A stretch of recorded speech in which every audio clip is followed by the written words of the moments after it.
नमस्कार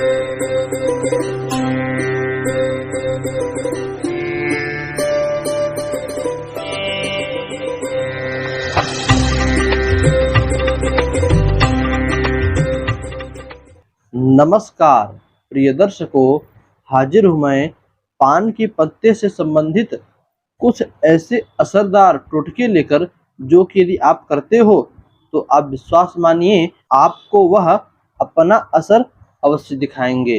देखिए, शास्त्रों में कहा गया है कि तांबूल पर अर्थात पान के पत्ते पर संसार के सभी देवी देवताओं का वास होता है। आप पान का पत्ता देखिए, ऐसा पान का पत्ता होता है, इसके सबसे ऊपर जो डंठल है, यहाँ पर देवताओं में जो असुरों के गुरु हैं शुक्राचार्य वे और इंद्र, इनका वास होता है। इसके बीच भाग में माँ सरस्वती का वास होता है और महालक्ष्मी का वास होता है, और इसके ठीक सबसे नीचे हिस्से पर जो अंत में तिकोना है, वहाँ पर ज्येष्ठा लक्ष्मी, जो लक्ष्मी में भी सबसे बड़ी लक्ष्मी होती है, जो आपको मान सम्मान यश की प्राप्ति कराती है, उस लक्ष्मी का वास होता है। प्रिय दर्शकों, इसके अलावा ही इस पान की पत्ती के बीचों बीच जो नली होती है, अब जो नली होती है, उस नली पर भगवान शिव, ब्रह्मा जी और कामदेव का, शंकर जी का वास होता है। इस प्रकार पूजा पाठ में इस जो पान के पत्ते का उपयोग होता है, उस पान के पत्ते पर सभी देवी देवताओं का वास होता है। आप समझ चुके होंगे। पान का पत्ता पूजा में अति आवश्यक होता है, कलश में भी डाला जाता है, पूजा पाठ में देवताओं को भी चढ़ाया जाता है खाने के लिए। तो आइए बात करें कौन कौन से टोटके हैं और कैसे करना चाहिए और किस वजह से करना चाहिए, कौन सा काम पड़े तो कौन सा टोटका करना चाहिए, इन सभी विषयों को लेकर। पहला टोटका जो है वह है कि यदि आप अपने सभी प्रकार के मनोवांछित फल जिसे कहते हैं उसे पूरा करना चाहते हैं, तो कम से कम 27 मंगलवार आपको यह टोटका करना है। करना क्या है, आपको किसी भी हनुमान जी के मंदिर में जाना है, किसी भी हनुमान जी की पेंटेड मूर्ति हो तो भी चलेगी, किसी भी हनुमान जी के मंदिर में जाना है। मंदिर में जाने के बाद आपको विधिवत हनुमान जी की पूजा करनी है। बेसन, काली उर्दी में बना हुआ पुआ जिसे कहते हैं, उस पुए का हनुमान जी को प्रसाद में भोग लगाना है, पूजा करनी है हनुमान जी को, उन्हें खड़ाऊ इत्यादि चढ़ाना है, गुड़ और चने का भोग लगाना है, सरसों का तेल, चमेली के तेल का दीपक जलाना है, बन सके तो देसी गाय के घी का भी एक दीपक जलाइए। प्रिय दर्शकों, इसके बाद 27 बीड़ा, याद रखिएगा 27 बीड़ा जितने अच्छा से बन सके उतनी अच्छा से उस पान के पत्ते पर आप जो है कत्था, गुलकंद, सौंफ और जो है खोपरे का बूरा, सुमन कतरी, इन सभी चीज़ों को उस पान के पत्ते में डलवाइए। किंतु याद रखिएगा, तंबाकू सुरती जिसे कहते हैं हम भाषा में, तंबाकू उस पान के पत्ते में नहीं डलनी चाहिए। जितनी भी मीठी सी मीठी चीज़ें हो वह सब उस पान के पत्ते में डलवा कर आप हनुमान जी को प्रसाद चढ़ाइए। उस 27 पान का पत्ता, याद रखिएगा 27 जो है बीड़ा बनवाकर हनुमान जी को चढ़ाइए। तब देखिए आप, हनुमान जी आपके सभी कष्टों का बीड़ा उठाएंगे और आपको सभी टेंशन से, चिंताओं से मुक्ति दिला देंगे। प्रिय दर्शकों, आप इस उपाय को कीजिए, यह आजमाया हुआ उपाय है, आपको राहत अवश्य देगा। जितने भी मन में कष्ट होंगे सभी हनुमान जी से कह दीजिएगा, हनुमान जी सभी को हर लेंगे। अब जो दूसरा उपाय, जो दूसरा टोटका है, वह है यदि आप अपने पाप को धोना चाहते हो, आपने जाने अनजाने में कोई पाप कर दिया हो, तो सिर्फ पान का पत्ता, कहीं मंदिर पर कहीं पर भी पूजा पाठ चल रहा हो, तो प्रतिदिन आप जो है जितना पान का पत्ता लगे उतने पान के पत्ते आप वहां पर पहुंचाते रहो, कम से कम जब तक वह पूजा चले तब तक। आपके जितने भी जाने अनजाने में किए गए पाप होंगे वह सभी नष्ट हो जाएंगे। प्रिय दर्शकों, तीसरा जो टोटका है वह नजर दोष के लिए है। किसी को नजर लग गई है तो पान का पत्ता लीजिए एक, और उसमें गुलाब के फूल की 7 पंखुड़ियां डालकर हनुमान जी का ध्यान करके उस पान के पत्ते को उस व्यक्ति को खिला दीजिए जिसको नजर लगी है। धीरे धीरे उसकी नजर उसी दिन, याद रखिएगा उसी दिन उसकी नजर उतर जाएगी, और फिर कृपा हनुमान जी की हो गई तो फिर उसे दोबारा कभी नजर लग भी नहीं सकती। प्रिय दर्शकों, यह सब आजमाया हुआ उपाय स्वयं का सिद्ध किया हुआ उपाय है। चौथा जो टोटका और उपाय है वह आपके दुकान में बिक्री के लिए है।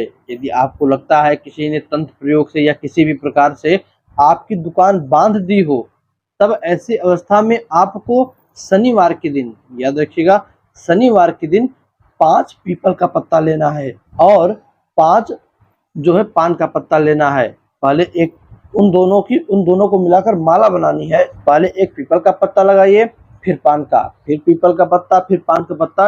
इस प्रकार 10 को जो है उस एक धागे में पिरोकर माला बना लीजिए और अपने दुकान में जो पूर्व साइड की दीवार हो, अथवा पूर्व साइड की दीवार नहीं मिल सकती तो जो दरवाजा हो जहाँ से आप दुकान में प्रवेश करते हो, उस दरवाजे पर उसको तोरण के रूप में बांध दीजिए। फिर आप देखेंगे कि किसी भी प्रकार का जो है टोना टुटका हुआ था, आपकी दुकान पर तंत्र मंत्र हुआ था, वह सब कटेगा और आपकी दुकान की बिक्री बढ़ेगी। तो ये दर्शकों याद रखिएगा, कम से कम इसे 5 शनिवार करना है। आपने एक शनिवार बांधा, जब दूसरा शनिवार आवे तो उस पुराने वाले को हटाकर नया टांग दीजिए और जो पुराना वाला था उसे कहीं नदी, कुआं इत्यादि में जो है प्रवाहित कर दीजिए। कहीं फेंकना नहीं है, किसी जल में प्रवाहित कर देना है। यह दुकान की बिक्री के लिए था। और अभी भी तो सावन का महीना चल रहा है, भगवान शिव को भी पान का पत्ता अति प्रिय है। उस पान के पत्ते का बीड़ा बनवाकर जो जो हनुमान जी की जो है पूजा में जितनी मीठी चीजें डाली गई थी पान के पत्ते में, उतनी ही चीजें शिव जी की भी पूजा में, सब कत्था गुलकंद जो भी बन सके, सब जो है उस पान के पत्ते में डलवाकर शिव जी को उस पान के पत्ते का बीड़ा का अर्पण कीजिए। एक ही पत्ता, भगवान शिव की भी कृपा बनती है। बात करें 5वें और टोटके की, वो 5वां टोटका है, यदि आप किसी काम के लिए बार बार कहीं जा रहे हो और वह काम नहीं बन रहा है, तब आप इसके लिए सबसे पहले तो दिन इंतजाम करो कि रविवार के दिन उस काम के लिए निकलो। और जब भी आप रविवार के दिन उस काम के लिए जाओ तो एक पान का पत्ता लेकर उस पर सिंदूर, कुमकुम और घी, इन तीनों को मिला लीजिए, पेस्ट बना लीजिए तीनों को मिलाकर, और उस पान के पत्ते पर अपनी मध्यमा उंगली से, याद रखिएगा, मध्यमा उंगली से स्वास्तिक बनाना है। अब कुछ लोगों को स्वास्तिक भी नहीं बनाने आता, उल्टा बना देते हैं। मैं फोटो लगा दे रहा हूँ, आप देख लीजिएगा। इस प्रकार आपको जो है सिंदूर, कुमकुम और घी मिलाकर उस पान के पत्ते पर जो है ये स्वास्तिक बनाना है, जिससे कि आपके सभी रुके हुए काम जो थे वह अब प्रारंभ हो जाएंगे और जल्दी रुकेंगे नहीं। तो ये दर्शकों, अगला जो टोटका है वह वशीकरण के लिए है। यदि आपका विवाह नहीं हो रहा है और आपको आप लड़का लड़की चाहे जो भी हो, आपको कोई देखने आ रहा हो, तो ऐसी अवस्था में यदि आपको पान का जो पेड़ होता है, जो उसके जो है लताएं होती है, उसका जड़ मिल जाए यदि, तो उस जड़ को आप जो है खलबट्टे में या स्टील पर पीस कर उस जड़ का चंदन अपने माथे पर लगाइए। उससे जो लोग भी आपको देखेंगे, कोई मंत्र सिद्ध करने की जरूरत नहीं, कोई मंत्र पढ़ने की जरूरत नहीं है, सिर्फ उस पान के का जो पेड़ है, जो लताएं हैं, उसका जो है जड़ निकालकर पीस कर उसे अपने माथे पर उसका चंदन लगाइए। मात्र आपको देखने जो आएंगे वह मोहित हो जाएंगे और आपका रिश्ता पक्का हो जाएगा, विवाह तय हो जाएगा। प्रिय दर्शकों, यह भी सिद्ध और आजमाया हुआ उपाय है। पान के पत्ते में बड़ी ही कारीगरी होती है, किंतु हमें अपने ज्ञान की आवश्यकता होती है कि हमारा ज्ञान कहाँ तक है। इस संसार में, पृथ्वी पर जितनी भी चीजें हैं, कोई फालतू नहीं है, सबका कोई ना कोई काम है, बस अपने ज्ञान की बात होती है। इसी प्रकार जो अगला टोटका हमें मिलता है वह है आपका विवाह हो गया हो और आपके पति आपके न मानते हो, आपसे प्रेम ना करते हो, तो यह उपाय आपके लिए है। और आखिरी उपाय है, यह है कि आप पान का पत्ता लीजिए, उस पर चंदन और केसर, अब याद रखिएगा, जितना बढ़िया केसर आपको मिल सकता है उतनी बढ़िया केसर का इंतजाम कीजिए। चंदन को पीसिए, उसमें केसर डालकर चंदन को पीस लीजिए और उस चंदन से उस पान के पत्ते पर टीका लगाकर उस पान के पत्ते को किसी देवी की मूर्ति के सामने रख दीजिए। आपके घर में जो भी मूर्ति हो, दुर्गा जी की, विंध्यवासिनी जी की, शीतला जी की, उस मूर्ति के सामने या उस तस्वीर के सामने उस पान के पत्ते को रखकर दुर्गा सप्तशती में से चंडी स्तोत्र का, अगर मिलेगा तो मैं स्क्रीनशॉट लगा दूंगा, चंडी स्तोत्र का आप पाठ कीजिए। ये दर्शकों, आप मात्र पाठ करने के बाद जब आरती करके उठें, तो उस पान के पत्ते पर जो आपने चंदन लगाया था, उस चंदन को अपने माथे पर लगाकर अपने पति के सामने जाइए। तब देखिए धीरे-धीरे 43 दिनों का यह उपाय है। 43 दिन आपको लगातार करने हैं और रोज एक नया पत्ता लेना है। पुराने पत्ते को एक जगह कहीं इकट्ठा करते चलिए, रोज एक नया पत्ता लीजिए, पुराने को इकट्ठा करता चलिए। जब 43 दिन गिनकर बीत जाएं, तो उन सभी पत्तों को आप विसर्जित कर दीजिए।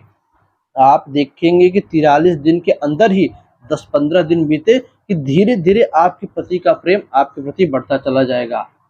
आप सभी से हाथ जोड़कर करबद्ध प्रार्थना है कि एक बार, क्योंकि जब बड़ा ही दुख होता है, किसी का गृहस्थी लाइफ यदि सुखमय ना बीते तो घर में भी तो भाई टेंशन बनी रहती है, माँ बाप सब परेशान रहते हैं इसी कारण से। तो उम्मीद है कि आप इस उपाय को करेंगे और अपने जीवन को सुखमय बनाएंगे। बस आज के लिए इतना ही। इजाजत दीजिए, पुनः मुलाकात होगी किसी नई वीडियो में नए टॉपिक के साथ। तब तक के लिए नमस्कार।